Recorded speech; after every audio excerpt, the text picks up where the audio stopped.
Hello friends. India मुश्किल में है क्योंकि $1 89.63 का हो गया है। आरबीआई गवर्नर ने कहा है कि अमेरिका के साथ एक गुड ट्रेड डील का नीड है। रुपए का को स्थिर करने के लिए हेल्प कर सकता है। तो सरकार का तर्क है कि व्यापार समझौता करेंट अकाउंट पर दबाव कम करेगा। अगर करेंट अकाउंट का दबाव कम होगा तो डॉलर का मांग कम हो सकता है, जिससे रुपया पर दबाव भी कम होगा। आरबीआई गवर्नर ने यह भी कहा है कि हम लोग स्थिर करना नहीं चाह रहे हैं 80 रुपया प्रति डॉलर को पर, या ये हम टारगेट नहीं कर रहे हैं कि 80 रुपया प्रति डॉलर हो जाए।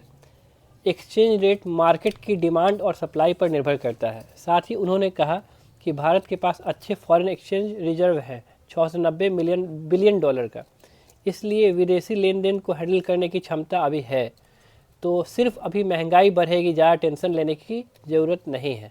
100 रुपये का सामान 135 में मिलेगा तो रोज़मर्रा की ज़िंदगी पर असर तो पड़ेगा ही ना।